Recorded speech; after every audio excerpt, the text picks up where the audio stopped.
Good evening. Before we go into our regular session, we'd like to take a couple of minutes to acknowledge some new teachers. Dr. Chase? Sure. Good evening, everyone. Thank you. I would like to take just a very brief moment to acknowledge new teachers. Some teachers may not necessarily be new to our district, but may be new to a position, because there are some positions we were able to fill from within. So I'm going to ask all of our new teachers or newly appointed teachers to please stand before the community. If you are a newly appointed teacher, even if you're not a new teacher, thank you. And if very briefly, if you could just introduce yourself to the community, just tell us your name and what you'll be teaching as of September 2018. We'll start here. Want to use the microphone? They can use their teacher voice. All right. This is your first try. Go ahead. Good evening, everyone. I'm Christine Gabbard. I currently work in the New York City schools, and I will be starting here in the 2018 in September. I'll be teaching math, 6th grade math.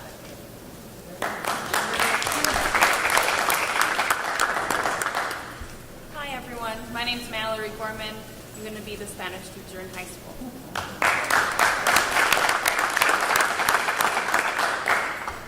Hello, I'm Robin Courtright. I'll be teaching 2nd and 3rd grade at Highview. I currently teach at a gifted school in New York City, and I also teach at Hunter.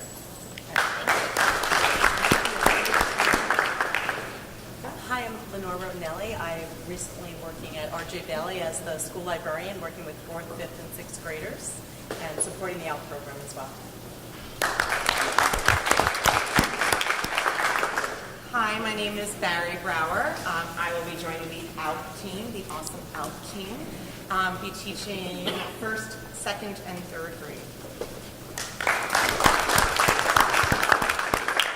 Hi, I'm Shayna Weir. I'm actually a graduate of the district, so I came back and I'm now teaching high school.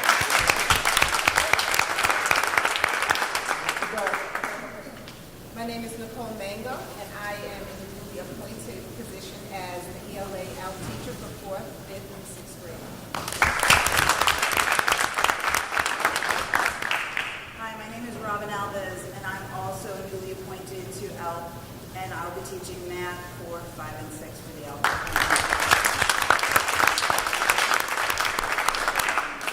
Welcome aboard and thank you.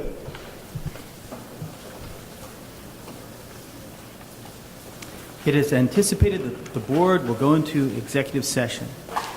We'll be back in about an hour. Do I hear a motion to adjourn to executive session to discuss the employment history of particular persons being considered for board action this evening? Do I hear a second? Second. All in favor? Aye. Those opposed? Motion carries. We're in closed session.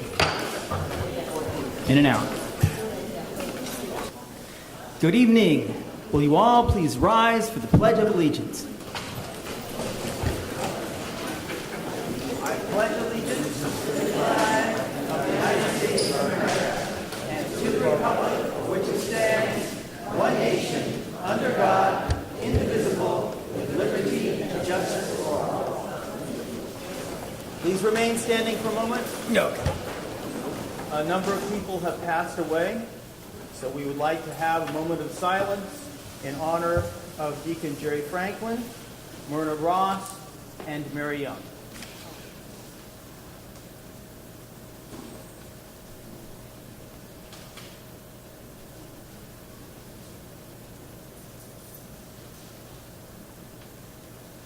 You may be seated.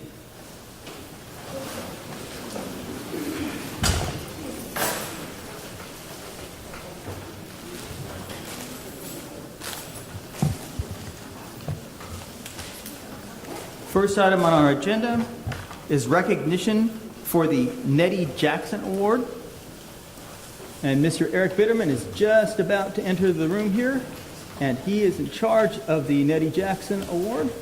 We're going to invite our committee to come up. If that would be okay. Surely.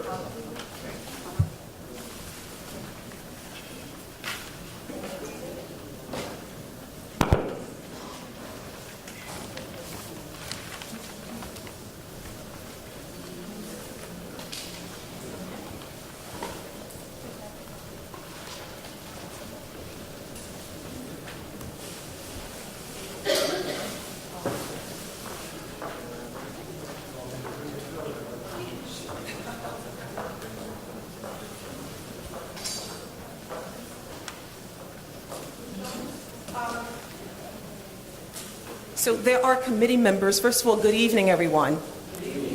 There are committee members that we'd like to call up because these people work really, really hard to make the determination for this very distinguished award. So I'd like to call Mr. Eric Bitterman, who's already up, Tracy Mayers is up, Antoinette Darden-Cintron, Ms. Chris Vallon, Ms. Kay Jackson, I don't know if she's here,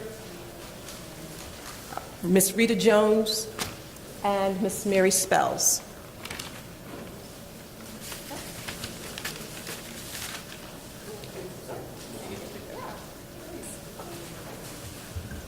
Okay, good evening. As a board member, this is one of those special nights. This is one of those opportunities where being on the board is truly a privilege. So tonight, we are going to honor 2 individuals plus, right? 2 plus individuals who have gone what we call the extra mile for the Greenburgh Central School District. So on behalf of the committee, I'm actually going to invite Dr. Chase to introduce the first of our award winners. So the committee received quite a few nominations, and it was really a tough decision because there's so many people who truly deserve the Extra Mile Award, and especially in living in Nettie Jackson's truth. That being said, there was one, well actually 2, that actually stood out to the committee. And I will start by reading the nomination letter for this individual. This person has served the Greenburgh Central School District and engaged the Greenburgh community of district families for years as an extraordinary teacher. This person has shared their vision and worked with great determination to build a love for music and arts in young students. This person goes far beyond what could be expected of him or her in the way that he or she uses so many different kinds of music and dance and performances to broaden the experience of the arts and nurture an appreciation of the role and the values of the arts, both in education and in life. Those of us who have been fortunate enough to attend assemblies at this particular school, and I'm being a bit ambiguous on purpose, this particular individual designs his or her programs as a platform for the creative expression for his or her students through song, dance, movement, and acting. He or she doesn't simply instruct students but to move, dance, or sing, but give them a melody or a story to tell through dance.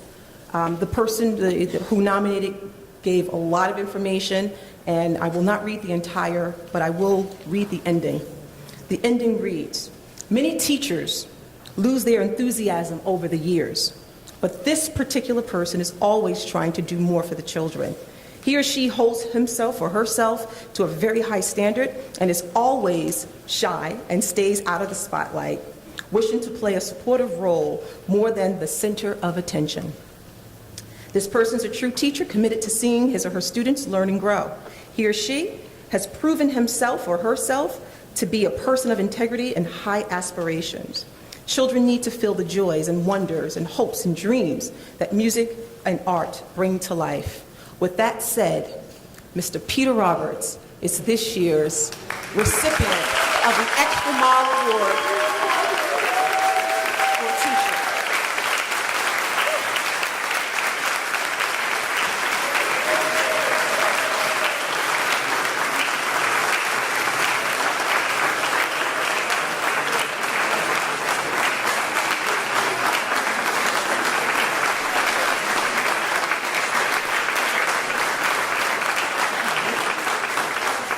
The committee could not have picked a better person. I remember coming to the district and watching you with the children. Moreover, I remember about 4 years ago at a graduation at Highview, and the children were providing entertainment for their moving up ceremony. I watched your eye contact with the children, and there was a sense of love that you have for what you do and for the children you serve. You are very deserving of this award, and this is what it looks like.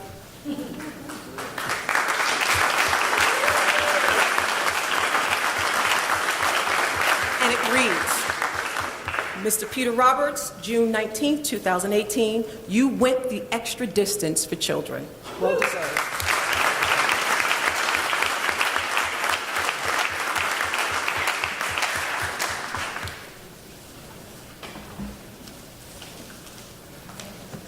I'd like to read a definition.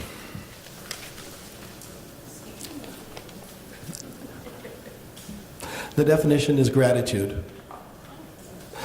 So the definition of gratitude, the quality of being thankful, readiness to show appreciation for, and to return kindness. I have lots of gratitude for this district, Greenburgh. It has given me the opportunity to develop, to learn the art of teaching, to shape lives, and to give expression to the power and majesty of music. I have to give gratitude to parents who supported the music program. Parents from Ghana, Nigeria, the Philippines, Israel, Iran, the Ukraine, Ireland, Mexico, Germany, Korea, Japan, and of course the United States. I have to give gratitude to Terry Pavone, who is our composer in residence, who for over 20 years wrote pieces for our children, for our moving up ceremony. I have to give gratitude to all of my teachers, especially Judith Thomas. And Mrs. Thomas is a well-recognized teacher in the United States and in Canada and in Europe. What I learned from Mrs. Thomas was not just how to teach, but that there should be a moral component to your teaching. And there's an ethical component to the teaching. That's the one thing that I left after I studied with her. That's what I remembered the most. And so I've tried to do that as well, without injecting religion. So what's really great about what I have done? There are two things that I remember most. It's not the assemblies, it's not all of the wonderful things that the children have done. There were two girls. They were both selected mutes when they came into the school. This was years ago. In one instance, one of the girls had been abused. She came in to my classroom and she would not speak. Don't you know that for our Unity Day celebration, that young lady got up and sang a solo in front of hundreds of children and adults at the Bailey School. The second person was a shy Asian girl, again selected mute, who also got up and sang a solo for moving up ceremony and for some of our assemblies. Now, why is that so important to me? The interpersonal relationships for me are probably the most important part of music, of what I'm doing. Music is great. There are lots of great music teachers, but I think it's the interpersonal relationships that will make this special. And I think I made a difference, at least in the lives of those two children, and probably others, but those are the two that I remember the most. So I'm just going to end. The kindergarten wall, and this is how I feel. Of all the things, remember this the best. Don't hurt each other and clean up your mess. Take a nap every day. Wash before you eat. Hold hands. Stick together. Look before you cross the street. And remember the seed in the little paper cup. First the root goes down, and then the plant grows up. Thank you so very much.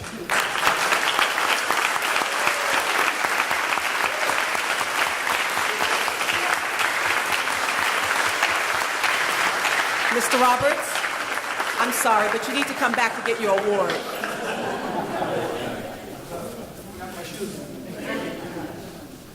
Well deserved.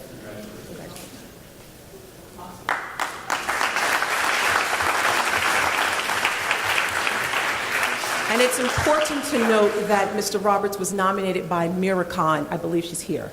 I saw her. Okay. Husband's here. That's good enough. Okay. The next one, it's going to be a little bit difficult for me to try to be ambiguous with this one. I think it's pretty obvious once I read the first sentence, so I'm just going to go ahead and announce the person. But I also would like to read the nomination letter because it's really important that you know why this person was selected. Miss Mona Freytag and Bradley, Community Extra Mile Award.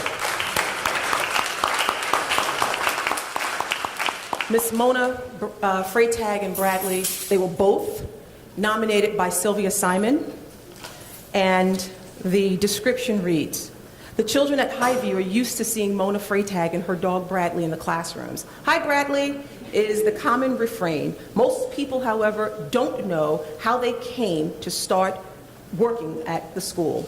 Mona tells us that she adopted a Havanese breed, Bradley, because of his size and because he was hyperallergenic. She knew that Havanese dogs are known to be good with children, and this was important to her because of her young niece would visit often at the time. Mona is an educator who taught for many years, so her first instinct after getting Bradley was to take him to puppy preschool to have him trained. The trainer thought that Bradley had great temperament and would make a good therapy dog. Therapy dogs are trained to work with children and most people who need comfort. They are often used in nursing homes, hospitals, and schools. Mona trained him to be tested and certified as a therapy dog, and he passed the final test with flying colors on his first attempt. Mona hoped that she and Bradley could make a positive educational addition to the school. She and Dr. Chase agreed that the Highview students would benefit from their interaction with Bradley. After a quick virtual introduction online, Mona and Bradley met with the principal, Mr. Mastrangelo, and then with the students and staff at Highview. The program began in the spring of 2015, and it has been growing ever since. Initially, the reading specialist selected students who felt would benefit most from Bradley's calming presence. These students would be pulled for individual one-on-one time with Bradley, where they could practice reading at their own pace with no pressure from Bradley and all the comfort and encouragement he could muster. The program has been so successful that it has grown to include more students. Bradley and Mona are in the school up to 3 days a week. He works with small groups of students as well as the entire classroom. He works with special needs students and does a program for the English language learners as well. The children look forward to seeing this dynamic duo each week. They have become a positive addition to the Greenburgh family. When they are not visiting Highview, Mona and Bradley can be found at the Greenburgh Public Library, where students can sign up to read to Bradley in a program known as Reading Has Gone to the Dogs. Mona Freytag, you've been nominated several times. This is your year. Highview, this is your year. Well, you have 2 recipients from one school, and that really says a lot about what's going on over there. With that said, Mona Freytag, please come up and get your well-deserved. And Bradley.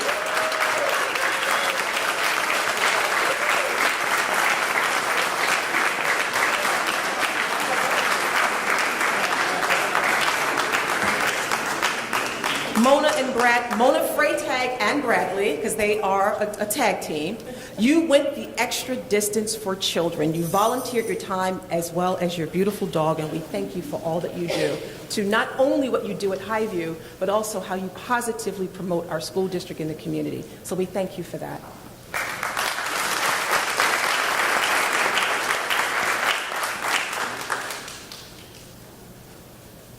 I didn't prepare a speech, but I want to thank everyone for the opportunity you've given me to work with Bradley and the wonderful experiences I've had at Highview. Bradley and I come home every day, and we're totally overwhelmed with the experiences we have working with the children there. I wouldn't give it up for anything. It just has completed my life in every way. The children in this district are the best. They're the brightest, and they are the best, and they deserve every opportunity to succeed. And if Bradley offers them that opportunity in any way, I want them to have it. And they deserve it all. They deserve it all, and I hope that the community continues to give them every opportunity to succeed and to be the best that they can be. And if he can be a part of that, I want to go along for the ride. So thank you.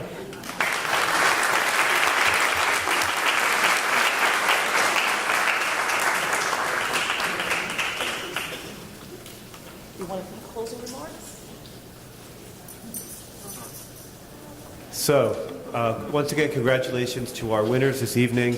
And here's where I will plug our reward ceremony once again. We all know amazing people who do so much for our school district. If you know somebody who has not yet either been nominated or has not yet won this award, but we know has gone the extra mile, please nominate them next year, okay? So I thank you on behalf of our Nettie Jackson Extra Mile Award Committee, and once again, we look forward to seeing your nominations in the future. Good night. I think I see Sylvia. Sylvia is the one who nominated you, Mona. You should know that. And what I read was not only just her nomination letter, but I also read a piece that she has submitted that was to be published in the Spotlight magazine based on the work that you've done. So that came from her heart. Again, I want to congratulate and thank Eric Bitterman, Tracy Mears, Antoinette Darden-Cintron, Chris Vallon, Kay Jackson, Rita Jones, and Mary Spells for selecting these two individuals to represent our school. Thank you all for going the extra mile.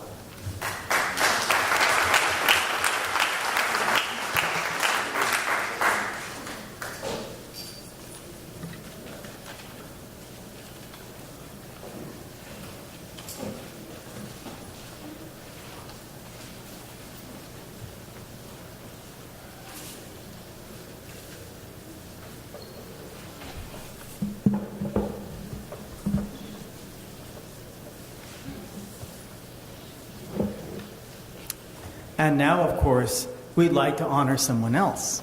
Someone who has chaired the Nettie Jackson Extra Mile Award Committee for the past several years, has gone out of his way to promote positive energy and look to the bright side in everything we do in this district. I'd like to honor Eric Bitterman.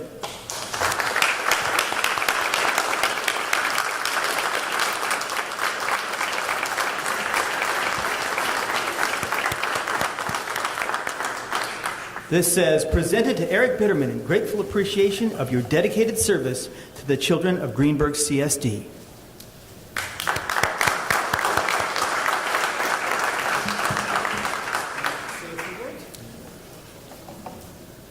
I've been a teacher for over 26 years. But one of the great honors that I have ever been bestowed, honestly, is the opportunity to serve in my community as a board member for the Greenburgh Central School District. I want to thank the community, I want to thank the board, Dr. Chase, David, for giving me the opportunity, and you're not really going to get rid of me because I'll still be around. So I want to thank you all once again. Thank you.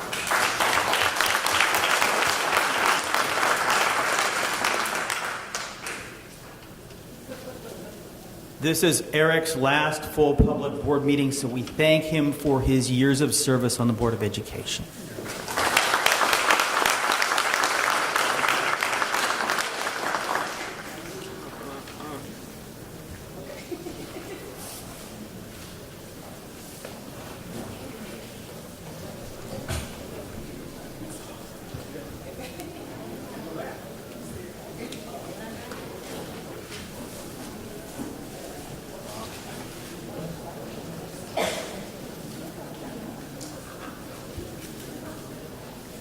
So this is the time of year, and we thank you all and for your patience, where we offer our acknowledgments to not only community members, but also to staff. We have a considerate amount of staff who are retiring, who have given years of dedicated service to the children of the Greenburgh Central School District.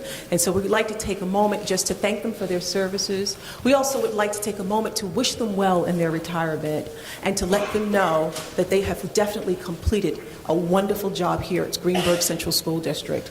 Collectively, our retirees have touched the lives of over thousands of children. These children have more than likely have moved on to touch other lives. Just understand the ripple effect. And so we just find it very fitting to acknowledge these individuals, let them know that we appreciate their work, let them know that we understand how hard it is to be an educator and how proud we are of them. So, with that said, I'd like to call, hold on,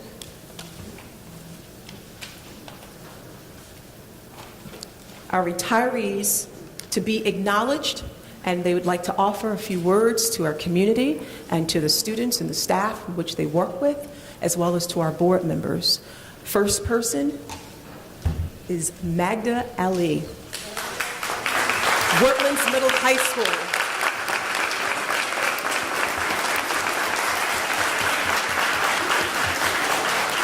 Congratulations to you. Thank you for Greenburgh District and all. I worked 16 years. Started with Nettie Jackson, Highview School, R.G. Bailey, and Woodlands Middle School and High School. Thank you all teachers, staff. You're all wonderful people. I love you all, and we're gonna miss you. Thank you. Thank you so much.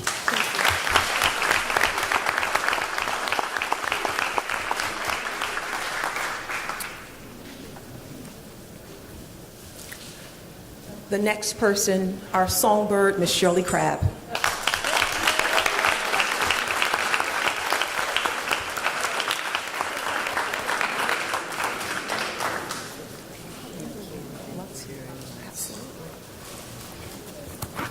Wow, that's beautiful. Thank you very much. Oh, sure.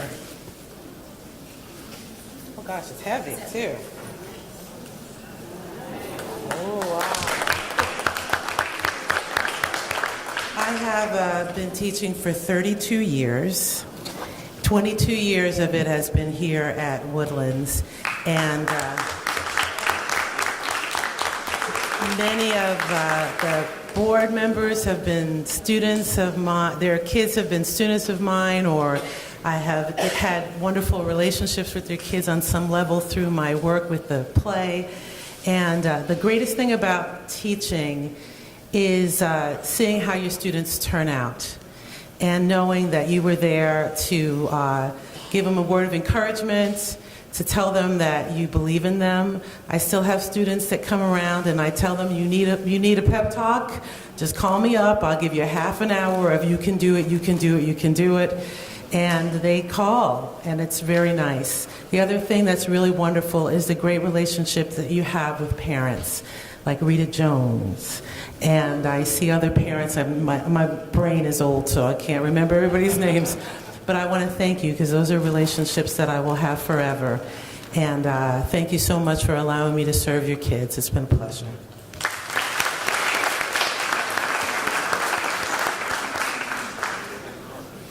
Is June Gonzalez here? Okay. Let's give it up for June Gonzalez. June might be watching us. Is Karen Mallory Johnson here? No?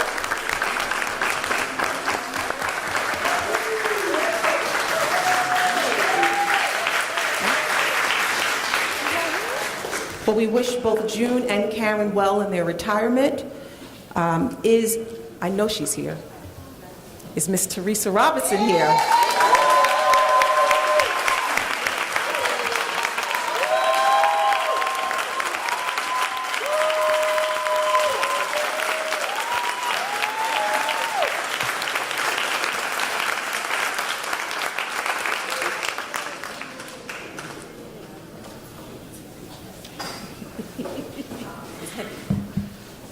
I just want to say, first of all, my name is Teresa Robinson Ewing.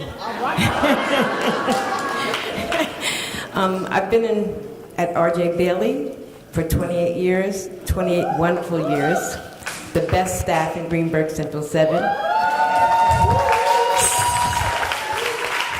The best principal, Central 7.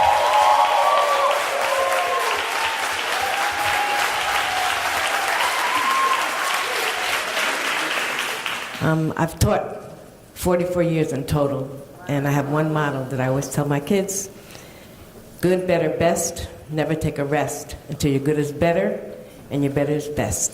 Thank you.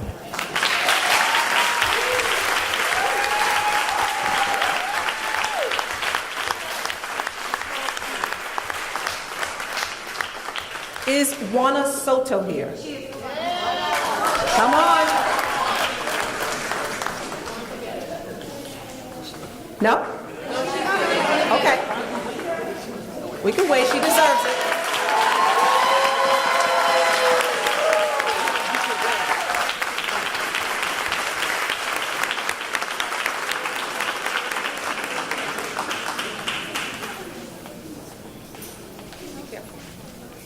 Thank you very much for everything. Oh, thank you very much for everything. I've been in Retiree for 19 years, and I think it was the right place for me. Thank you, Ms. Kiana Washington, for everything. Love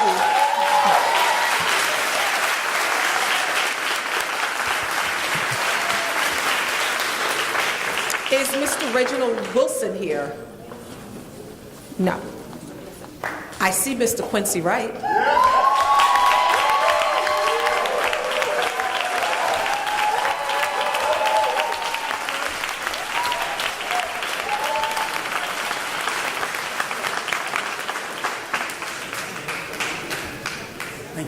Thank you. Wow. First of all, protocol has been set, and I just want to say again to our principal, Ms. Washington, we love you.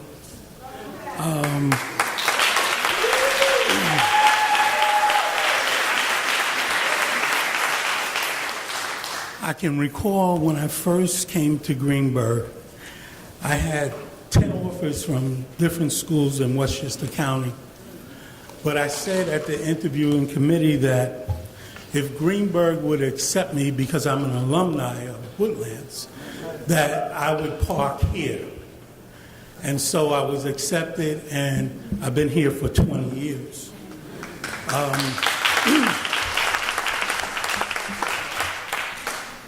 One of the things that the students asked me, they said, Mr. Wright, how do you know when you're giving your best? And I said, you have to know when you're giving 100%. I said, I'm going to give you the test. What I'm going to ask you to do is to hold your breath until I tell you to stop. And so the kids took in a deep breath, and they held it, and I never told them to stop. And so one by one, the air came out of their lungs, and they all gave out. And I said, when you took that breath to breathe in, to give you life, that was 100%. And I said to them that if you do not do everything in your life like that, then you're not giving 100%. And so I say to all the parents here, grandparents, teachers, give 100%. God bless you.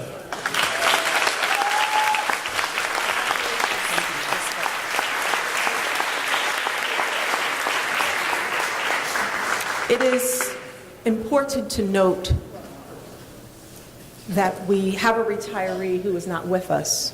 Her name is Daria Crawshaw.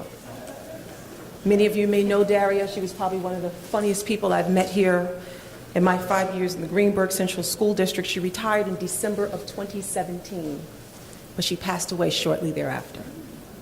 So obviously she is not here to accept her acknowledgments, but she is here because she was at Woodlands Middle High School, and so her spirit is definitely with us this evening. In addition, there are retirees who are not able to attend this evening, and so they are to be acknowledged.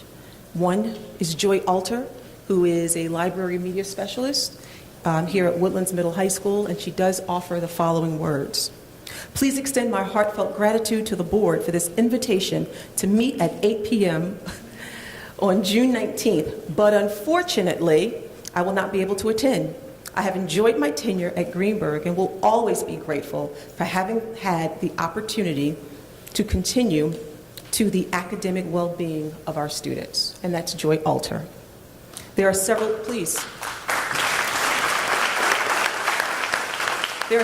other retirees who could not be with us, and they are definitely worthy to be acknowledged. Deborah Haig of Nettie Jackson, John Graves of Woodlands Middle High School, Kessner Lusant of Woodlands Middle High School, and last but definitely not least, Marie Lusant of Woodlands Middle High School. Thank you.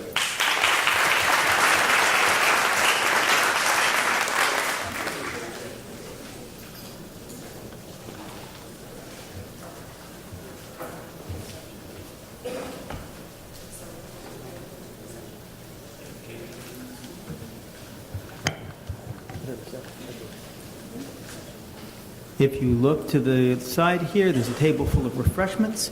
We will now take an intermission for approximately 10 minutes.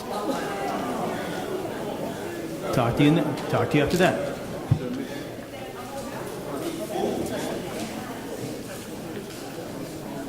All right. We now come to statements from the public. I'm going to read my introductory statement here. Per Board Policy 1510, the Greenburgh Central School District Board of Education encourages public participation on school-related matters at board meetings. Copies of the official board statement regarding public input are included in the agenda. Hard copies of the agenda are on the back table and also accessible on board docs. In response to public questions at our last work session, a frequently asked questions document on principal hiring, evaluation, and tenure is available on the back table. Sign up with the district clerk if you wish to speak. The rules for public comments. 1, you have 4 minutes to speak and ask questions. There's a clock, and I'll let you know if you run out of time. If you ask a question and we give you a long-winded answer, the clock stops while we answer and starts again when you speak. 2, you're addressing your remarks to the board president. I usually pass your questions on to the administration. Board members and administrators have the right to ask you questions as well. So if you see a bit of board participation, that's where it comes from. 3, all speakers are to conduct themselves in a civil manner. Let me repeat that. All speakers are to conduct themselves in a civil manner. Be polite, don't make personal attacks, don't publicly critique someone's performance. 4, the board is not allowed to discuss personnel matters regarding specific employees or students in public session. They have privacy rights. If you say, Mr. Warner is the finest teacher in the district, why haven't you given a raise for his performance? We'll answer, the Board of Education will not permit in public session comments involving individual district personnel or students. If you want a substantive answer, you can ask a question not about the individual, but about the process. So you ask a question like, what is the process for determining teacher salaries? We'll do our best to either answer the process question or get back to you if we can't. One last thing. We have so much personnel information going on that we're going to have a second closed session. So we're going to finish the public input. We'll do our open session reports, and then before we would pass any resolutions on the agenda, we'll go back into closed session to discuss all of the things that we have heard and any other personnel matters that we have. And with that, I'd like to call our first speaker. It looks like Christina or Jaden Roberts.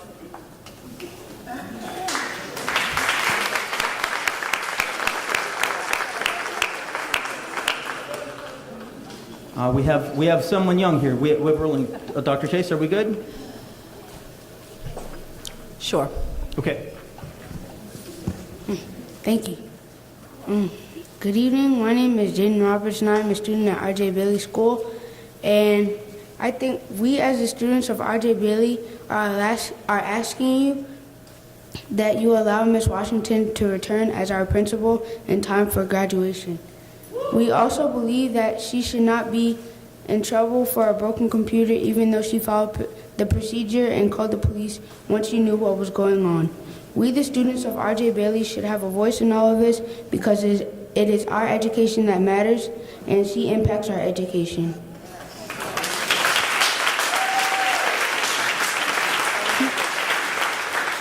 And I started a petition on behalf of the R.J. Bailey students to bring Ms. Washington back. And we got about 60-something signatures. We could have got more, but some people were scared because they thought that they would be suspended. All right, so submit that. Do you have one copy or you have a bunch of copies? You have one copy? Give it to the district clerk. Thank you. There's more? Okay, you still have time. You guys say this about us.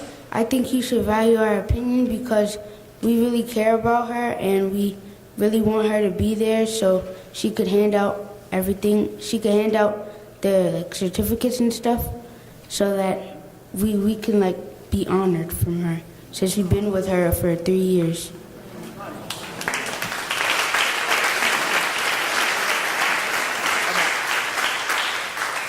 Since our names are both one, I'll finish the rest of his time up. My name is Christina Roberts. I am Jaden's mother. I am a parent of Richard A. Bailey. I am from Greenburgh. I have attended Greenburgh schools. My son has received the Principal's Award. He has received high honors 3 times, and we will make it 4th tomorrow. Ms. Washington, along with the other teachers, have been so great to my child and other children. And we are here because we want Miss Washington back. We want her at our graduation. We want her to what she did for my son. As he said to me, he said, "Mom, she makes us want to learn. She brings the best out of us." And this has been from day one that he came in to this school. He has exceeded all my expectations, and probably other teachers can tell you as well. So we're asking, and I'm asking the board to make the right decision and think about all the children that are like him, all the children that can come in and be like him and succeed in life. Because as he said, the other students were very scared, and they said, "We don't want to sign because we don't want to get suspended or expelled or be taken out like Miss Washington." And that's not right. But we do want children to be encouraged and to understand that they do have a voice. And I teach him to speak.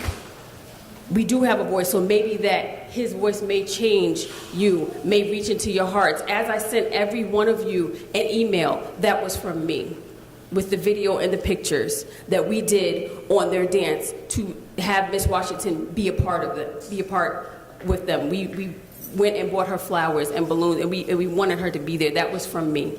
We just asked that you open, with myself and my son, that you open your hearts and not make decisions based on somebody else, but take it and base it on your own heart and think about the children, because it is, at the end of the day, about the children, because the children are going to be the next people that are sitting in your chairs, that are taking your jobs.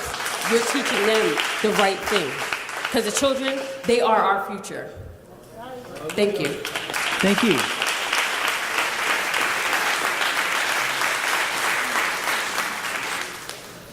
Next up, it looks like Paula Rabasco Donchez.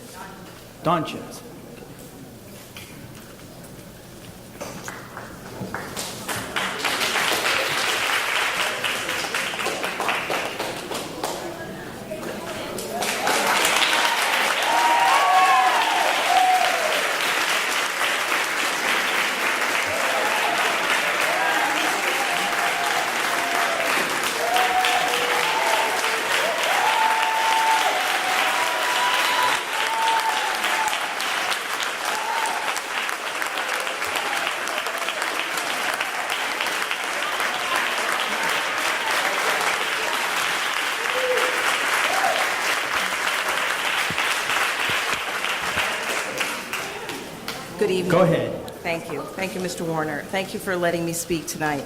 I was asked by the staff, we wrote a letter, you've all received copies of this letter, but I'd like to read it for the community to show that we do support Mrs. Washington.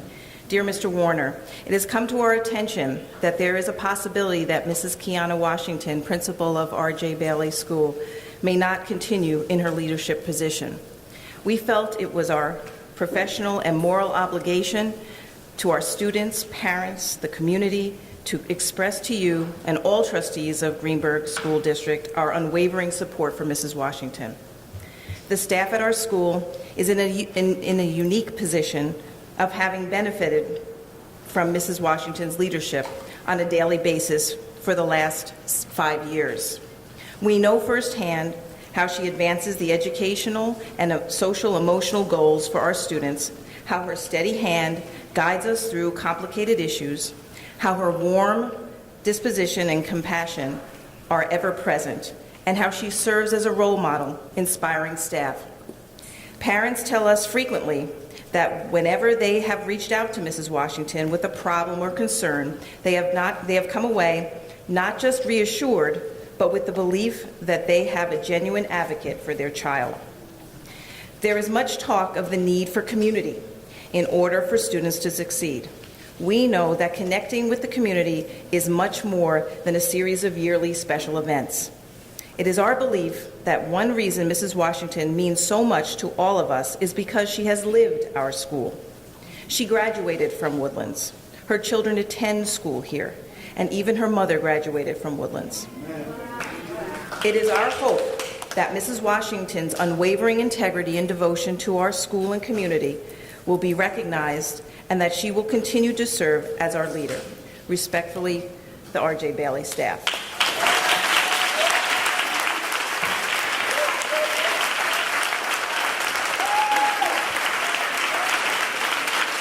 Thank you. I got a few more seconds. On a personal note, 2 years ago, I was transferred to R.J. Bailey, and it was tough for me. I'd worked 29 years at the Nettie Jackson School, and I was hurt. Wow. Mrs. Washington welcomed me with open arms. She supported me and my special ed students, and I don't know what to say. I feel privileged to work at the R.J. Bailey School, and that's what I have to say. Thank you, Mrs. Washington. Thank you. A minute and 20 seconds? All right. Thank you.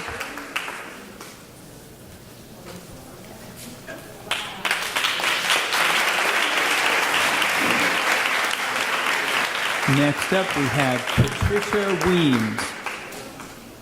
Do you need assistance with the mic? Can somebody? I think everybody will be able to hear me. Is there a problem? Can they? Give her the mic.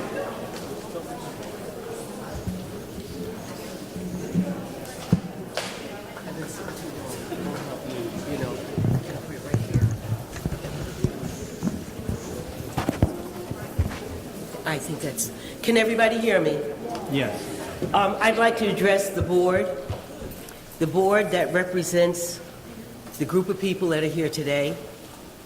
I want to represent the board. I want the board to represent us as you go through a very difficult time. Number one, I'm going to ask the board not to accept the resignation of Kiana Washington. The rationale behind that, I've been doing a lot of studying lately. I have taken the sabbatical from the school board, but I managed to come up with a lot of information that I want the board to be aware of. You've all voted to have, no, let me start by saying the prerequisites that was on the the aviso that was put on Oslo, OLAS,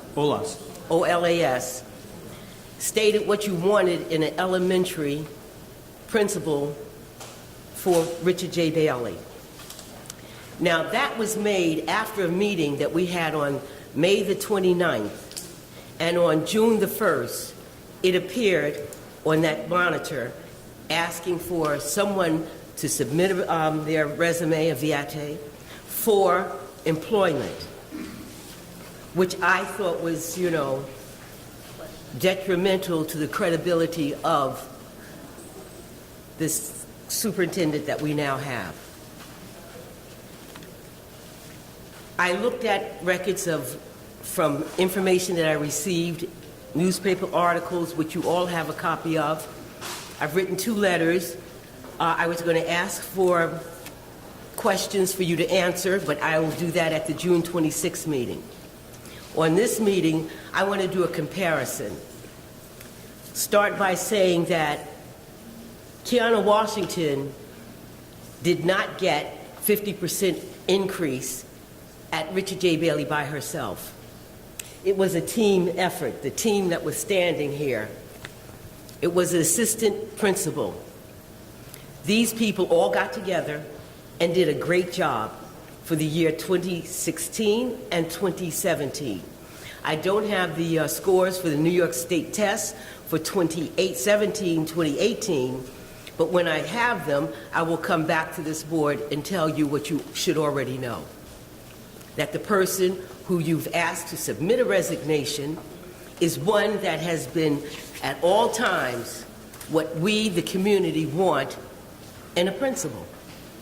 And that is basically, you have a person there that can work with the people in that building. You don't have to be liked. You have to do your job. She did that. Now, you have hired people from places that have no diversity. You've hired a person, I'm using this for comparison, I'm not calling any names, that has come to this place, Greenburgh Central School District, and I can understand why. We are a force to be reckoned with. This person was in a 3-car accident, head-on collision, driving while under the alcohol. I'm sorry. No, I'm just comparing. This is a comparison. This is a person that's employed here. It's a newspaper article. No, you can't do this. Oh, no? No. But it's a newspaper article. It's something that's public It does not information. matter that it's a newspaper article. Okay, then I'll leave that out and state that if you, as the board, have, can I do it that way? I don't know. Well, finish your sentence and we'll find If you, out. as the board, have given this person the right to come here and work, recognizing all of the faults that this person has, then that is the same consideration you should give to Kiana Washington. Now, it's nowhere alike. It's incomparable because this person has done things that I would have never hired that person. But when you have a person who has done what she should do in the classroom, you shouldn't use paper to state that I don't want you to receive tenure, which she did receive. I'm afraid your time is up. No, I'm afraid your time is up. We My have, time we have is a up. number of Was there additional anybody speakers. willing to relinquish their 3 minutes to me or 4 minutes? Not that we. You can do that. Do you have it written down? Could you hand it on to the next person? I beg your pardon? Can you hand your speech on to the next person? No, because that's information that person doesn't have. And if you ask me a question, I can answer it.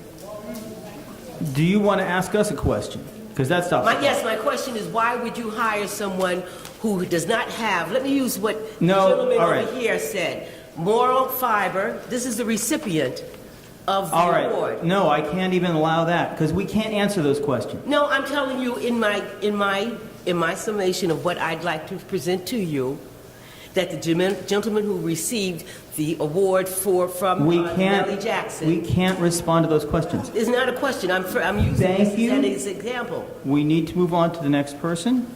The next person is Christopher Suber. Are you Christopher Suber? We need a ruling. Can Christopher Suber speak? I'm his parent. I can speak. Okay, go ahead. She's speaking. She's got the spot. Can I pass my time on to So her? your name is My name is Nakia Morris-Suber, and I'm Christopher Suber's mom. Nakia Suber. Okay, so you're the actual speaker. Yes, along Okay. with my son. I'm coming Go ahead. Okay? Yes, I'm coming to you because I attended the meeting on May 29th that we was made aware of at last minute as a parent of a child that's in R.J. Bailey School. I also have a son who's at Woodlands Middle High School as well. My son entered R.J. Bailey School as a student, day one, dealing with many issues that stemmed from issues from Highview. Starting from day one, issues occurred.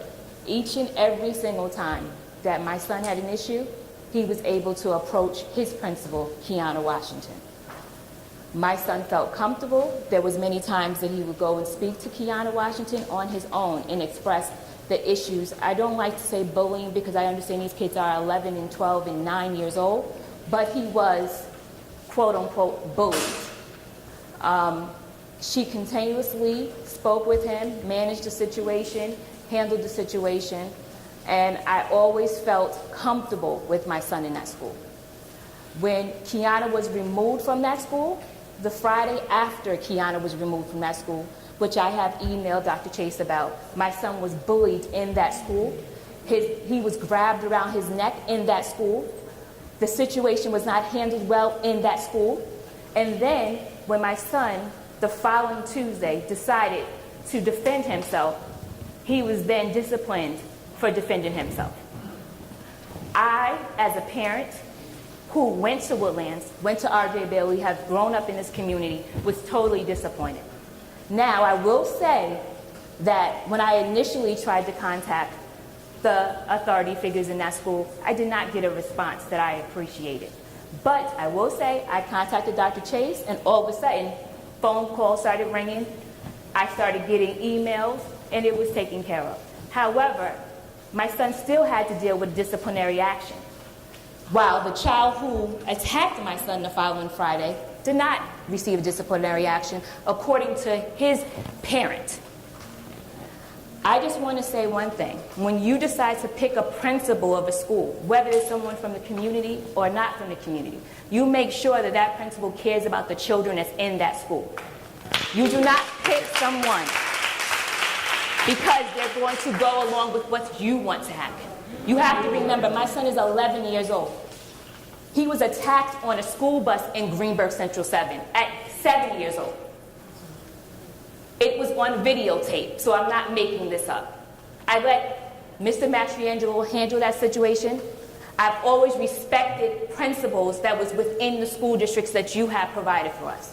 However, the way that you removed Kiana Washington from that school was disrespectful to the parents. Then within the meeting on May 29th, we were told, oh, well, we don't think the kids was affected. We all know in this room that was a lie. Because when you remove the head, you cannot tell me that 9, 10, and 11-year-old kids are not going to be affected. When you take a child who's shy, and I'm sure there's teachers in here that has taught Christopher, who's shy and hardly wants to say anything, and he wants to put his name down to speak on behalf of his principal. That speaks volumes. And I'm sure teachers will tell you, you can probably even get 15 words out of him to speak in front of a classroom, but he wants to speak in front of you, and you, to tell you how he felt about his principal. So I want you to think about that.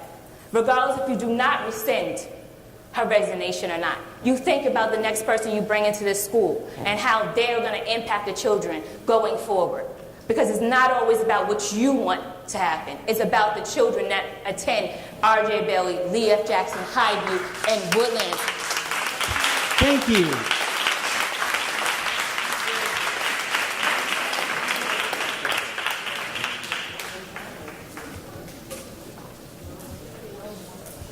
Next up, I'm trying to read this.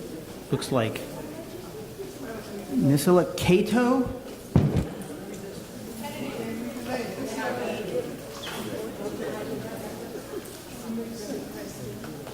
The last name is spelled C-A-T-O-E. Nicolette Cato. Got it. Good evening. Good evening. I stand before you as a concerned parent residing in Hartsdale, New York, at the demeanor of this board throughout this process. I personally find many situations, faces, to be disrespectful. I also am disturbed by what I feel has been the disregard for the community outcry in support of Principal Kiana Washington.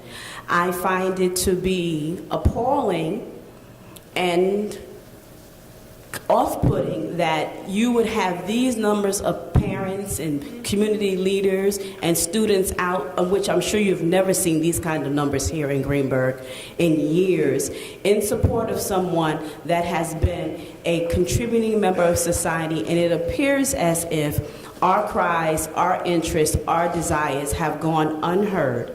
And that is what is most disturbing. And I'd like to remind you that you have been placed in office to serve the people. The people have not been placed in office to serve you.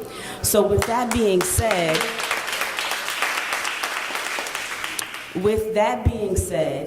I, like the parent that stood up before, ask you to consider rejecting Ms. Washington's resignation in the best interest of not only the students, but as well as the board and the community at large.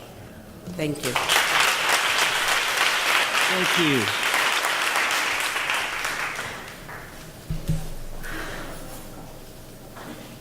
Dana Curtin.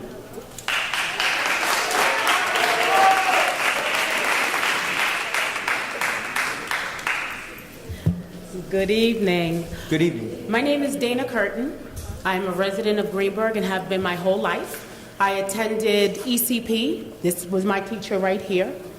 And I was a bit rough, I know. I went through Highview. I busted my head and got this beautiful scar at R.J. Bailey and fell right there in the cafeteria at Woodlands, graduating class of 1990. So Woodlands and Greenburgh has always been my home. I am a teacher, and when I speak about Greenburgh, I speak about home. But home is dysfunctional right now. So I'm not going to use my time to speak about what we all know we're speaking about Save Miss Washington, what good work she's done. Instead, I'm going to use my time to thank Mrs. Washington for the good work she's done. My son, I have 2 children. My son attended Highview. He attended ECP, he did great. He attended Nettie Jackson, he did wonderful. He went to Highview and he had a problem. The teacher, it wasn't a bully from a student, it was the teacher. The teacher kept my son in the front of the room for 2 months. And my son was so afraid to tell me he would just get sick and throw up, and my mother would have to go pick him up on a daily basis. And it wasn't until another parent called me on the phone at work and said, you need to go show up at that school because something's wrong. My son hated school. I was going to pull him out of Greenburgh. I was going to put him in Stepinac or wherever my money was going to take me because I was so disappointed in my school district that a teacher, and I'm a teacher, so I know the game, would pull on a child who couldn't defend himself. I'm going to take my child out. Mrs. Washington said, nope, he's coming to Bailey. Let's let this rock. Let's see what happens. She put him in a class with a black male teacher. I'm a single parent. I'm a good single parent, but I'm a single parent raising 2 young black men. She turned him around. She gave him a teacher that challenged him. She gave him a math teacher that challenged him. My son, last month, was inducted into the National Honor Society.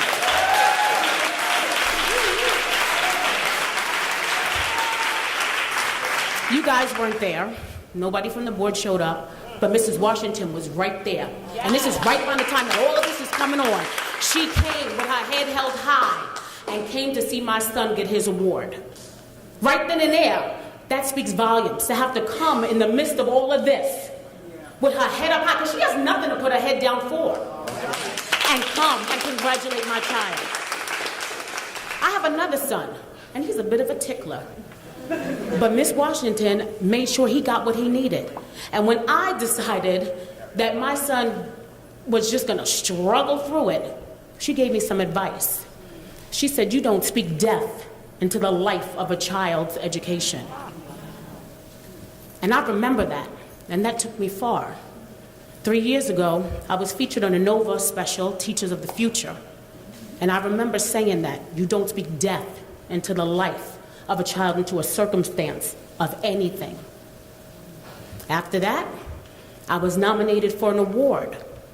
I'm one of the top 5 teachers in the Bronx, elementary school teachers. But I I don't want the class. That's not what I'm saying. What I'm saying is I use what I was taught.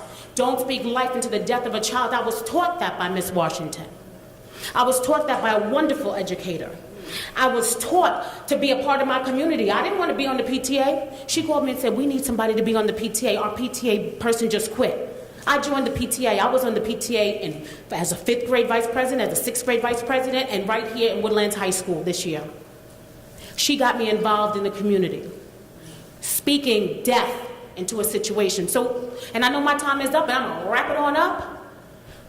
But Mrs. Mayers, Mr. Bitterman, Mr. Williams, Mr. Warner, Miss Antoinette Darden, Mr. Lloyd Newland, Miss Glacier, Mrs. O'Neill, and Dr. Chase. Death has not been spoken into this woman's career. She is going to go far, far beyond this.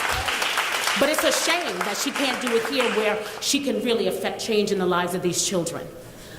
Last one, my son Jonathan, who struggled through, made the honor roll this year. Thank you.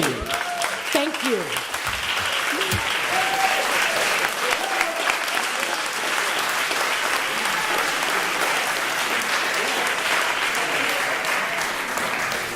Next up, Sandra Weaver.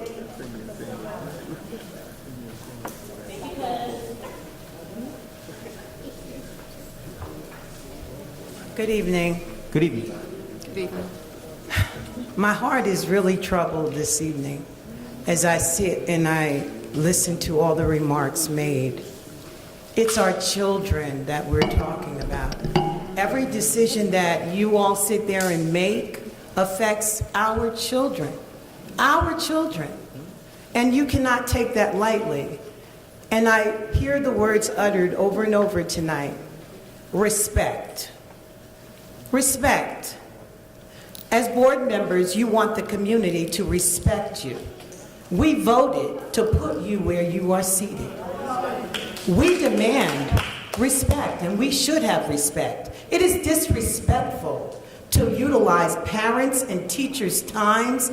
It is 10 o'clock at night, and like many of you, I am up at 4 a.m., but yet I felt it not robbery of my time tonight. But this was disrespectful. It's disrespectful to have parents. You say you want parent involvement. But my question is, do you really? Because if you did, you would recognize that our parents work, many of them. You would recognize that our teachers are up very early in the morning. You would recognize that our community leaders, they too are up and out. You would recognize that you would not have them in this room 7 o'clock at night waiting until 8:25 to come back to then have a few words and presentations which were lovely, and then take another 10-minute break, which led to 20 minutes, and here we are now at 10:03 at night. It's disrespectful. You cannot say that you want the parents' voice.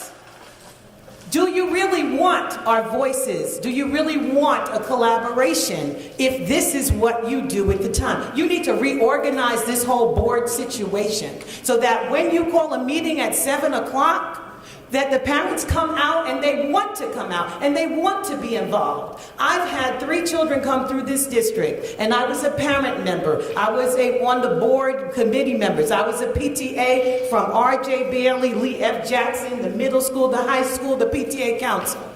And it requires time, and I didn't mind giving that time. But don't abuse and waste my time. Do not let me come out here and give a voice and the voice not be heard. There is no business that I know of that makes unilateral decisions without the most important stakeholders. These are your most important stakeholders and their children. I don't understand. I don't understand how you can have teachers who come out to support the principal, a very good principal, and yet you have your teachers in this room waiting for an hour and a half. I don't understand. I just don't understand. And then I don't know what you can say to me to make me understand that. But voice and respect and you need to reorganize the meetings. And now you're going to leave again to go out and make a decision after we leave here tonight, so we still can't get the full extent of the meeting. So my question to you is, do you really want the stakeholders involved? We know that research shows Two of the most important keys in education is to have parent involvement and to have educators who look like the students in which they are teaching.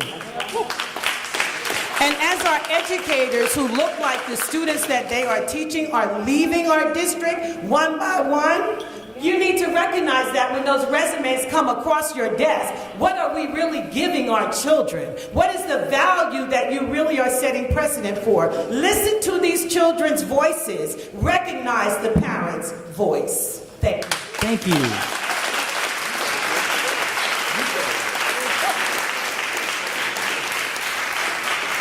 Next up, Nikki Josephs. Okay.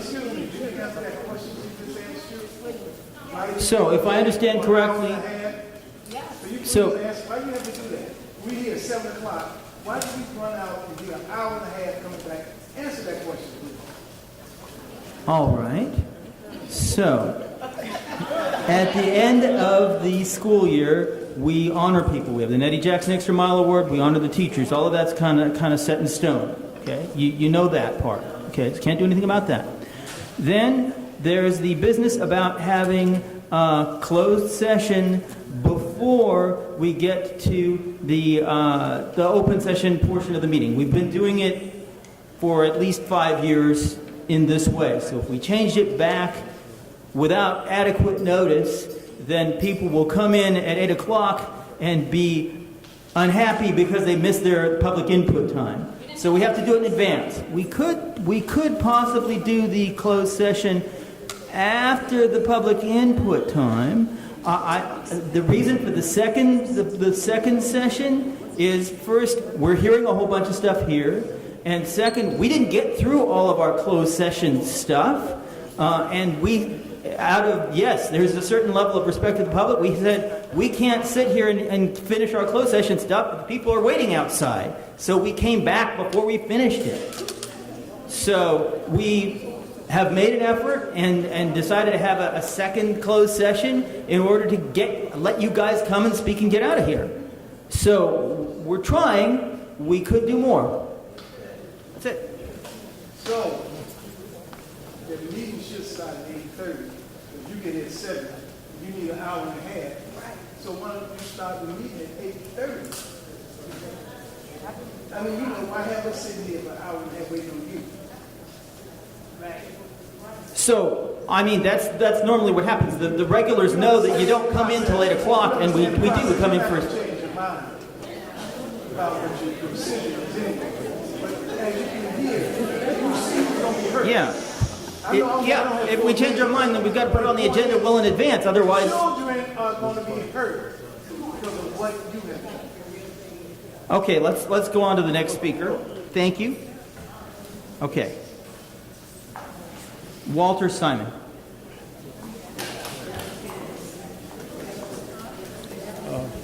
Good evening. I, like most of you, I am hurt, disappointed, frustrated with the actions of the board and with the superintendent. But there's 3 things. That's not enough. We have to focus. There's 3 things we need to focus on. I remember we talked earlier when we were here and you were in an executive board session, the need for us to be proactive as opposed to being reactive. And I bring to mind when back in the 60s, with my big afro and dashiki, we used to go to public meetings, disrupt public meetings, and we would put out and we picket. While we were on the outside picketing the meeting, people were on the inside making decisions that affected my life. I got smart. And that's when I got on I became how many boards, president of some boards, because I want to be in the inside making the decision. So as a community, that's what we have to think about.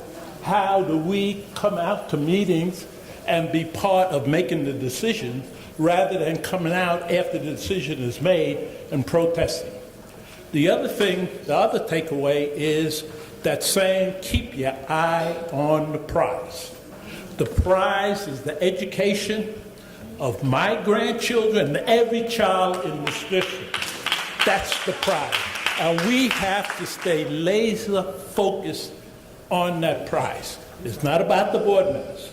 It's not about the superintendent. You know, unfortunately, it's not the key point. It's not even Mrs. Washington. It is the driving issue is the education of our children. And we have to do everything that focus that way. The third thing is something that we used to say in the 70s. You have no permanent enemies. You have no permanent friends. You only have a permanent interest. And again, that permanent interest is the education of our children.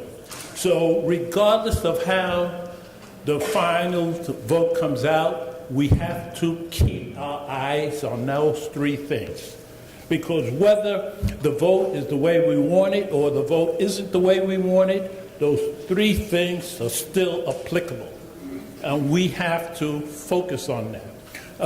And the other thing, we need to make sure the board, the superintendent, and everyone's accountable in terms of setting clear objectives for the district, measurable objectives, clear, measurable objectives for the superintendent, clear, measurable objectives for principals, and with periodic reporting to the public.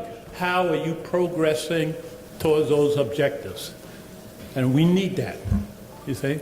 And so, as I said, this is what I see we need to do. And don't get frustrated and say, I don't like what happened, therefore I'm not going to participate in the PTA meeting, or I'm not going to be part of this committee. That's counterproductive. We have no other choice. If we are seriously concerned about the education of our children, we cannot let whatever actions take place tonight, one way or another, deter us from our responsibility of educating our children. Thank you. Thank you. Next up, Jennifer Perry.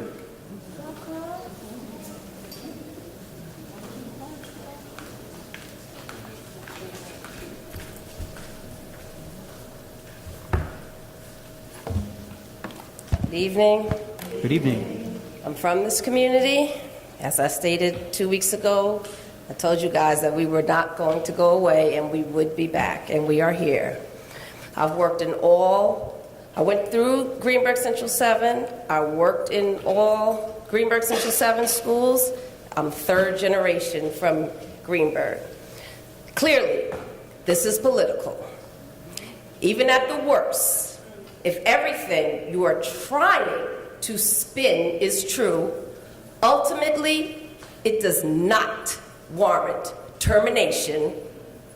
And by far, Principal Kiana, the work that she has done at Bailey, the work that she has done in the community, the fact that the teachers came out here and stood up for her, the fact that the children are here, the fact that they're signing their names, and the fact that some of them were terrified to sign their names because they did not want to happen to them what they saw happen to their principal. Far worse has happened at the middle in the high school and been swept under the rug. I was a student here when a teacher and administrator was sleeping with students, and he was not terminated. He just was put in the mansion, kept with his salary, statutory rate. So if this district is so concerned about students, something should have happened with that. This is a direct attack against Principal Washington and the community. And by the board vote, it shows, what was it, 4-3? That you're no longer representing the community, but are pawns of the current administration. As a community board, you made a decision that rocks the entire community without ever hearing Principal Washington's side. Most of what is being spun is not true and can be shown with documentation and witnesses, especially with this potential threat situation where at the end of it all, nothing happened. How are we to believe Principal Washington ever got a fair shot, or that you didn't have your minds already made up when on June 1st, you posted her job on OLAS for the new position to be coming in July? So how are we to think that your minds were open, your hearts were open, you hadn't already had a decision made? Your positions are positions that the community, we vote you in and we will vote you out.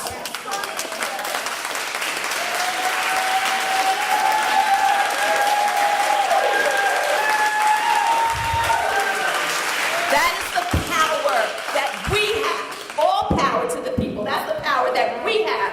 The changing of the guard that's happening in this community, the concern about white flight, the whitening and changing of things, the removal of people of color, of power and influence, we see it. Kids showed up at the bowling alley with flowers for Principal Washington, with love, with cards, with hugs. We are also convinced that there is more to this than has been revealed. We know that. Spin it how you want, I'll stop the wheel from spinning. But what happened was this situation presented itself, so now you had an opportunity to do the dirty work that you always wanted to do, but now this is the scapegoat for it. It gave you the opportunity to do what you always wanted to do. And while you may think, and some of you even have the audacity to say that it's a new day and you don't care about the community and it's not like how it used to be, we're here to tell you and show you otherwise. Right. We demand you rescind Principal Washington's resignation because it did not come without duress. Yes. You gave an ultimatum, resign or be fired. Clearly, this whole non-tenure issue has all sorts of loopholes for the powers that be. But I'm going to leave you with this one thing. Like Malcolm X said, if you don't stand for something, you will fall for anything. Thank you.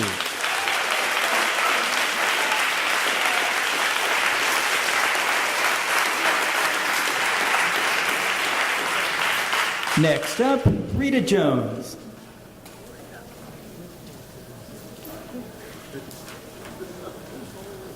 Good evening.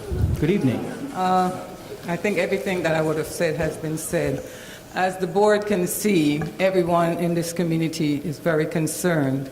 I've been hearing a lot of things, and the first concern was, why was the principal fired on a weekend? Why couldn't it wait? The other part of that was, she's a principal. Why couldn't she have gone to graduation? And then you could have discussed whatever process you wanted to go. People are feeling that the processes and procedures in the community are flawed. What they're saying is, because you can do it, it's done. And the board is backing all of this up. People have feelings, and in today's day when people are stressed out, why would you want to let someone go on a weekend when people should be enjoying themselves and happy? Then they're told they're gone. That's just not something we do.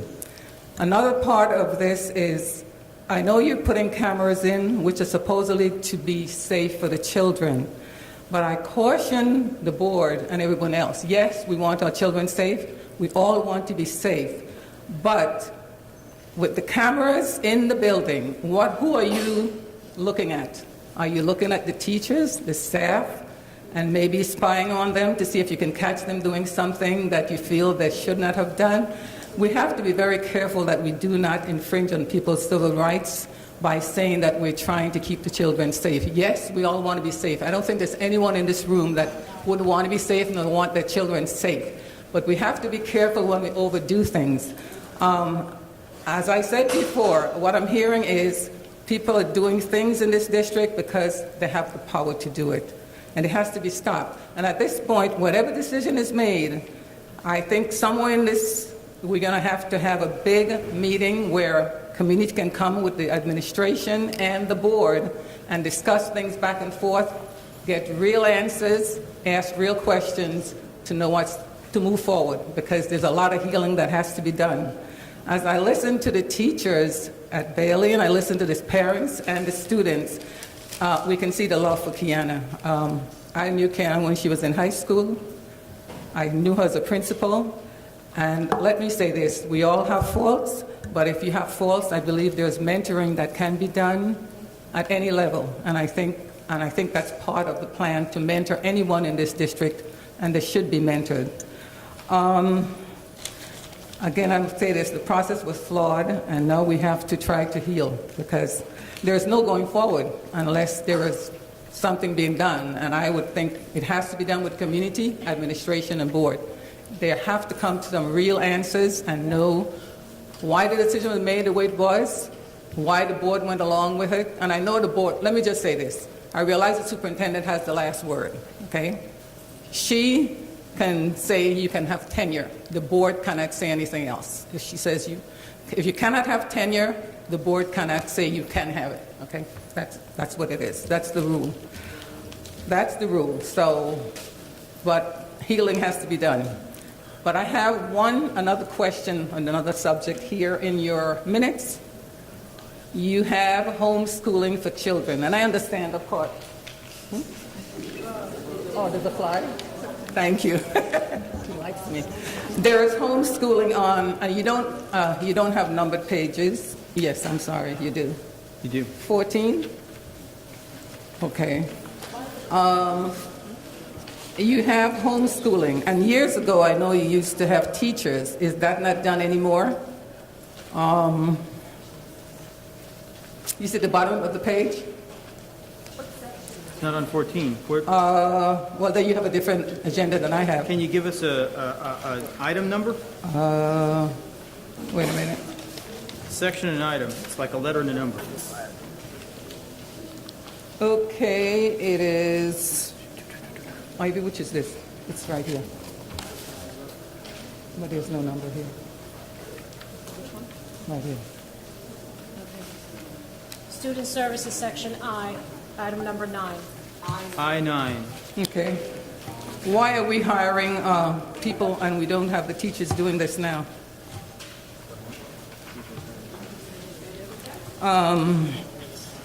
Student Services. The Omni Group.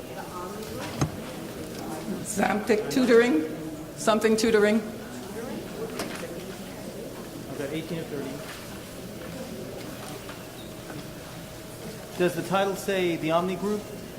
No, it says ZAMP Tutoring LLC. Page 24.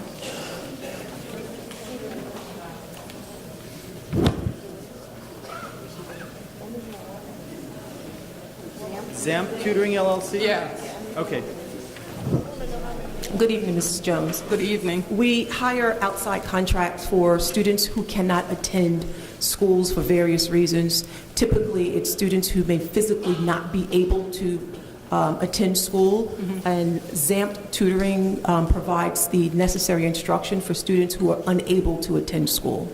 I understand that, but years ago, teachers used to do that. What happened to that? We tend to post for positions for various reasons, for out-of-district additional support for students, but when we don't have the manpower, when we don't have enough, then we have to go to outside organizations, because by law I am supposed to provide those students with an education, whether I have enough teachers who post into the position or not. In other words, you go to the teachers first, or you just have... We always post first. We always post first. So if we have students who receive outside instruction, we always go to our teachers first. Okay. And when we don't have enough, we always seek outside organizations to help us. All right, thank you. Thank you. Our last speaker is Ms. Cora Carey.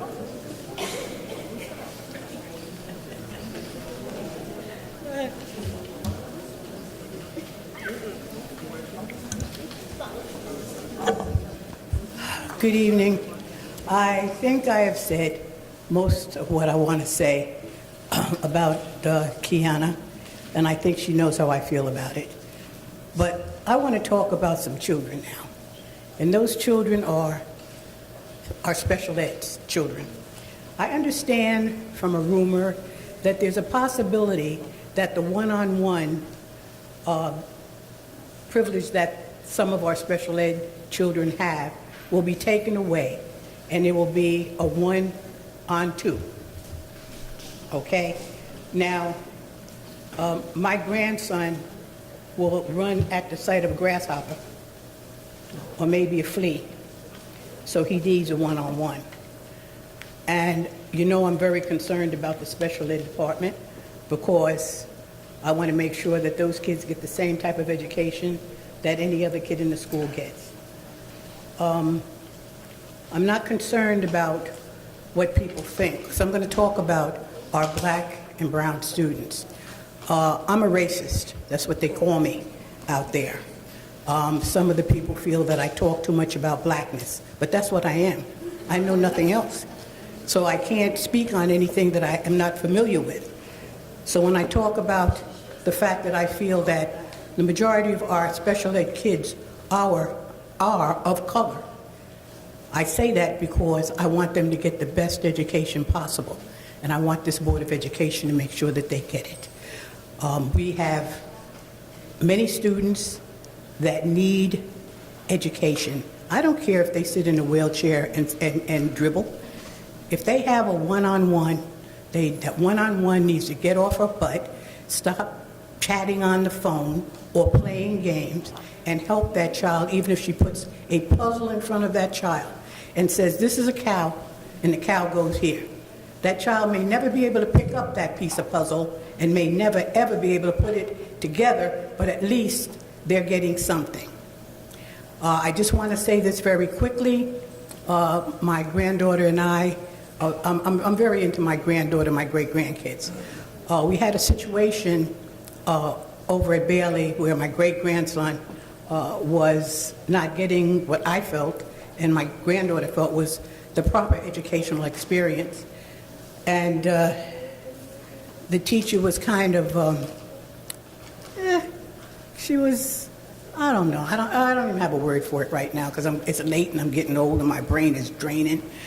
But she helped us straighten out that situation with my great-grandson, and I appreciated that very much.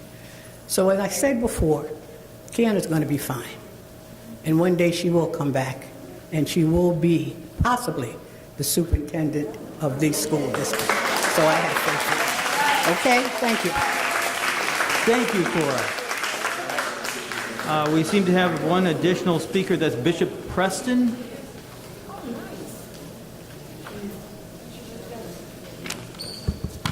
Thank you. Good evening, everyone. To the board, to our superintendent, I greet you in the name of Jesus Christ, my Savior. I come before you tonight with quite a bit of concerns and several different venues, but I'm going to try to stick to the subject at hand. The first thing I want to address is the public meeting law of the state of New York. And the public meeting law states that when you have a public meeting, that meeting should be for the benefit of the public, not to have closed sessions. Your closed sessions should be done on your work session night, and you work out the agenda for the public meeting at that session, unless something comes up in the public meeting, open meeting, that you must go into closed session for. So I indulge you to look at that and reconsider the structure of your meeting, because it is very improper and very disrespectful for you to hold the community at bay for an hour and a half before you come back. So just consider that. And I have some other concerns. With all the data and all the information that I've received and looked at concerning Ms. Washington, I'm wondering where is the depth of that this was so egregious that she has to go from this district. Because and I understand protocol, I understand law, I understand rules and regulations, but when you think about what she's offered and how she's given, I don't really, I'm still struggling to see what is so egregious that this has to be done. And so maybe you can explain that. I also would like to commend the community for standing up and coming forth at this time, but this should not be an event. This should be something that's done consistently.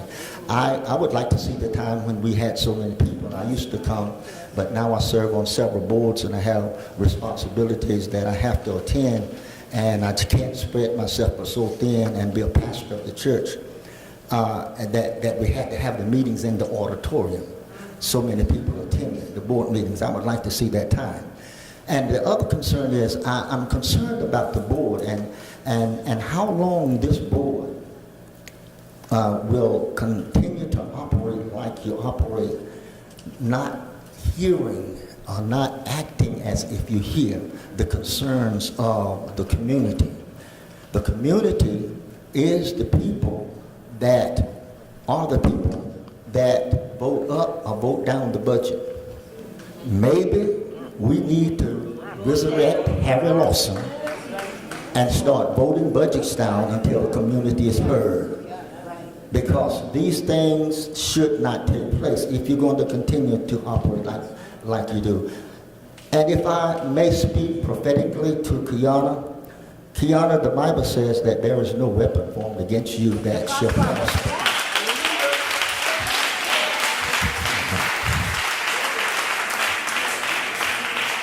And I want to take the time to prophesy to you and tell you that this might seem like a sit-back, but it is a set-up for a stand-up.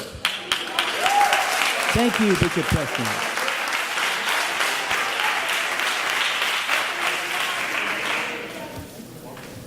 All right.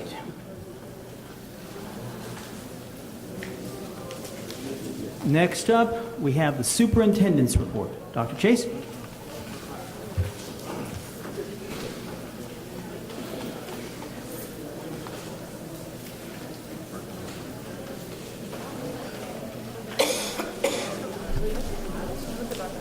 As part of the superintendent's report, and it is a late hour, I would like to share a couple of very important dates that are coming up with the community and also for those who are watching at home. I'd like to remind the community, as well as those who are watching at home, that our moving up ceremonies as well as our graduation ceremonies are upon us. This is that time of year. Today we celebrated ECP students who will be moving on to kindergarten in a carnival moving up ceremony. First grade recognition in the classrooms will take place on June 21st at 9:30 a.m. at Leah Jackson and the various first grade classrooms. Third grade recognition will take place on June 22nd at 9:30 a.m. at Highview School in the various classrooms where students will have an opportunity to showcase their work. Sixth grade recognition will take place here at Woodlands Middle High School in the auditorium on June 20th at 11:30 a.m. The commencement ceremony for our senior class of 2018 will take place on June 22nd at 5 o'clock p.m. on our beautiful campus here at Woodlands Middle High School. I'm sure I speak on behalf of the board as well as the community in congratulating our class of 2018. We are so proud of our students. In the next couple of days, we will be releasing a video that showcases where all of our students will be going. I've already seen some of the Facebook posts of proud parents sending their kids away and already getting that process underway, and so we're so proud of them. And I see some of the proud parents actually sitting before us this evening. I also want to share with our secondary parents that on June 22nd, we've deemed that day, I don't want to say deemed, we've declared that day as a snow makeup day. As you know, we had a pretty rough winter, and there were a couple of days we had to make up, and you all received notification that our last makeup day is on the 27th. Well, I want to share with the families that on the 27th, I've declared it a fourth superintendent's conference day. Here's what that means. A superintendent's conference day means that only the staff and faculty will come to school. Students do not have to be in school on June 27th.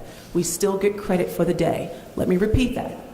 On June 27th, you received notification, it was on our social media, you received the app notification that it is our snow makeup day. It is only for staff and faculty, so students, last day of school will be the 26th. They do not have to come on the 27th. I want to remind all of our community members, and as well as staff and faculty who are here, that before you know it, we are back at school. Please remember that staff and faculty return on August 30th. However, our students return to us on Tuesday, September 4th. We look forward to greeting our students because we have some fantastic things in store in terms of our instructional programs, and we have fantastic plans for our students coming down the pike. I just want to wish everyone a very peaceful, a very joyous summer break. The summer break is upon us. It is a time for reflection. It's a time to enjoy families. Please keep our kids busy. It's important that we keep our kids busy because it's very easy to fall victim to the slide. Last week we had a speaker in our school district, Dr. Teresa Taylor-Williams, who gave some fantastic tips about avoiding that summer slide for our students. Her presentation was televised so that you all will have an opportunity to see some of her recommendations. She is a board-certified psychotherapist. She's been a friend to our school district, and we look forward to having her return to help us to address the needs of building our social, emotional health of our students. But it's important that we keep our students very busy, our children busy during the summer months so that they don't regress. And on that note, again, I wish everyone a very happy summer. We'll see you in September with our fantastic instructional programs, especially some of the new ones. And again, I thank you all for a great school year. That's correct. Yes, there is a work session meeting on the 26th of June. Checking. 6:30 p.m. at the Mansion Boardroom. Now, when you come back to your executive section, can we also ask questions and No, at that point, we're going to run through the agenda and vote. So whatever you said, and then whatever we look at in closed session.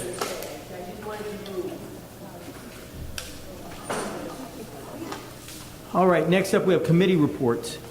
Are there any committee reports? Terry. Thank you, David. I have two committee reports, the Governance Committee and the Government Relations Committee.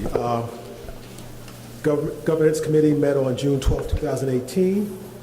Members present were myself, Claudia Glazer, and Antoinette Darden-Cintron. Dr. Chase was absent but sent her recommendation separately to the board chair. Meeting convened at 6:44. The committee members discussed the upcoming board retreat and came up with a list of recommendations for the full board to consider. These include a presentation by the architect and the engineer of our building and consolidation project. Dr. Chase requested that the board spend the afternoon session with the architect and engineer to update the board on the progress that has been made to date. Committee members recommended limiting the presentation to 30 minutes to allow for sufficient time for other topics and to have the architect and engineer attend a separate meeting with the board's Building and Consolidation Committee. I think Dr. Chase will address this more on the at the work session on the 26th to explain why she wanted to do it that manner. We also recommended that we receive an update from the Building and Consolidation Council, Ingerman Smith, on the investigation into our aid calculation. Dr. Chase subsequently advised the board that the firm would meet with us at our work session on the 26th to share their findings. We recommended creating a communications tree and a procedure for building to public, administration to public, and administration to board communication. Trustee Glazer also shared with us the procedure that the BOCES board employs to follow up on previously discussed items, and Claudia can elaborate on this at a later time if Dr. Chase and Mr. Warner decides not to include this on the retreat agenda. Participating in a team-building activity. Antoinette and Tracy Mayers recommended this, and Antoinette said she would work with Dr. Chase to design it if the recommendation is accepted. The committee recommends that we spend time discussing participation in board, the committee recommends that we spend time discussing participation in board and district committee assignments. And the final recommendation was to conduct a review of the student code of conduct to ensure that the penalties are appropriate and consistent with our policy. Oh, and that wasn't the last. The last one was the GTF contract negotiations update. Other items that the committee discussed include the following. I'm going to get procedure manuals from the other districts to identify the best practices for a GCSD board version. Claudia shared time management / issue follow-up procedures from the BOCES board, and she will make a presentation at the work session with the possible follow-up at the retreat. Committee members discussed the public comment session at the board's recent work session. Committee members discussed the public comment session at our recent work session and the specific mentioning of district personnel at that meeting and others. We'll be prepared to discuss the issue further at the work session on the 26th. The meeting adjourned at 7:43, and this was our last meeting of the school year. Government Relations also met on the 28th following the closure of the Governance Committee. Members present were myself, Claudia Glazer, and Antoinette Darden-Cintron. Dr. Chase was absent but communicated her recommendations to the chair. We convened at 7:44. We discussed the board's letter from President Warner in support of amending Chapter 440, Taxation Code of the Town of Greenburgh. Simply stated, the proposed amendment would remove the property tax benefit that a homeowner would receive for converting from traditional ownership to a condominium structure, and we gave special props to David for turning that around and getting it through our legal. So good work, Dave.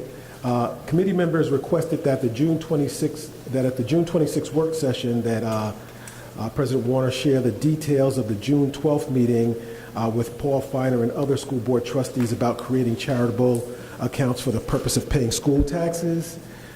President Warner subsequently provided some information via email. However, a broader discussion at the work session may be appropriate. We had a brief discussion about the development plans for Four Corners.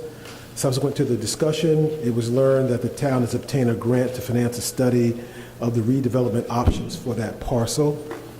The meeting adjourned at 8 o'clock, and that was the committee's last meeting of the year. Thank you.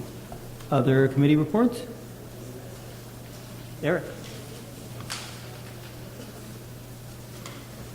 Hi, good evening. On June 12th, the Education Committee met at the mansion. I think we met at 4:30. And we were treated to a presentation by Dr. Valente. In attendance was myself, Antoinette Darden-Cintron, and Tracy Mayers. And I should add, many members of our community, as well as our teaching staff and administrators were present. It was a full house.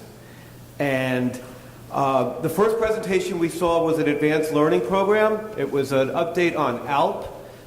Many in the community had an opportunity later that evening to hear a presentation, and then again this evening to learn more about the program. Basically, they gave us a quick update as to what had happened according to the rollout of ALP leading up to that evening's meeting.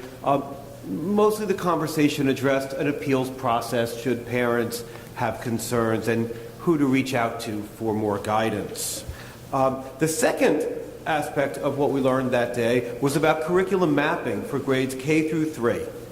And Dr. Valente was very pleased to announce that there will be a gradual rollout online for the curriculum maps. And what that will allow is for parents and grandparents and everyone in our community to be able to go onto the curriculum map, onto our website, onto the Greenburgh Central School District website, and find easily where their child is in the school year and what they would be learning. It's a really opportunity to engage in conversation. So if your child is learning about you can go on and you'll have some ideas as to what they are learning about. And if you have questions, you could then reach out and talk to your teacher, your child's teacher specifically, about what they're doing and be able to follow along using the curriculum map. And I just mumbled that really badly, and I apologize.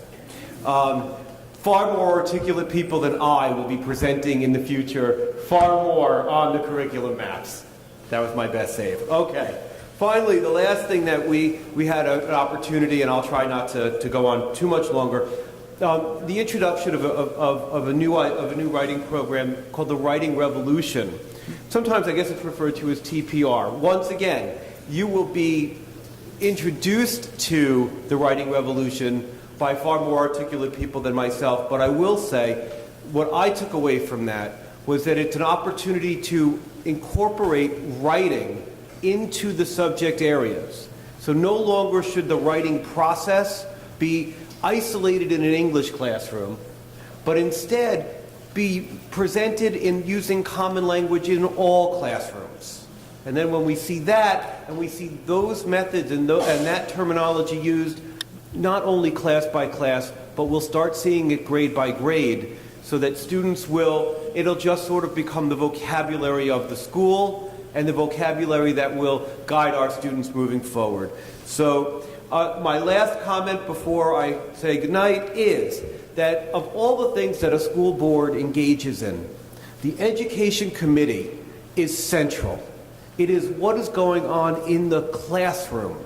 It is an opportunity to come in, to sit, to be presented by our administrative team, by amazing teachers who come in and they talk about what they're doing in their classrooms.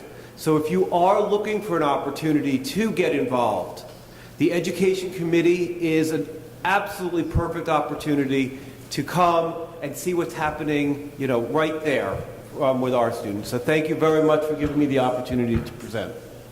Thank you. Any other committee reports?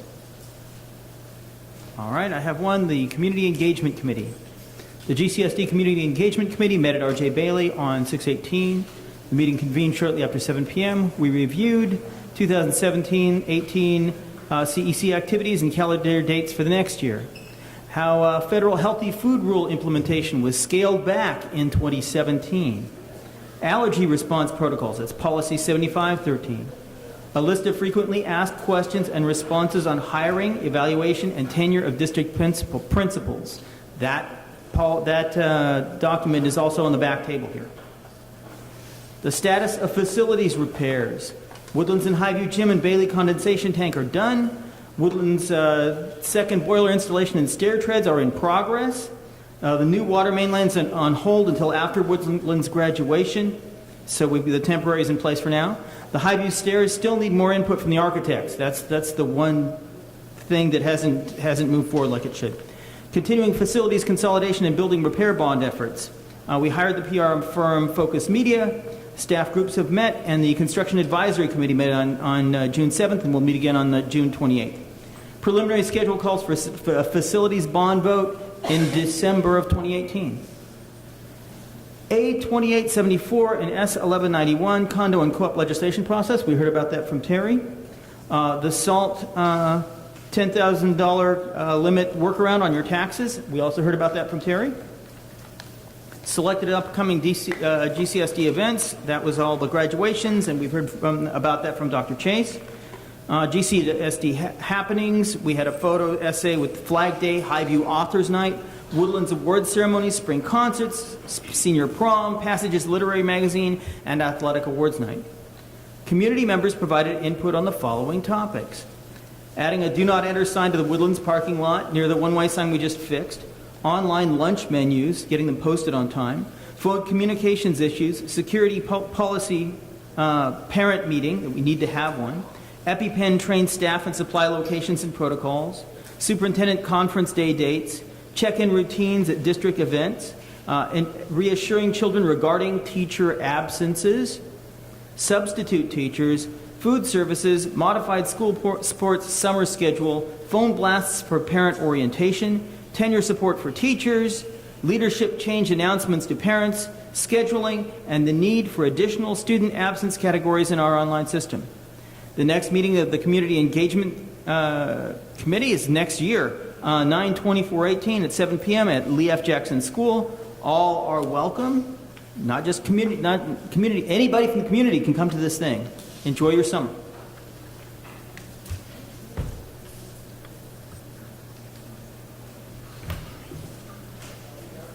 All right.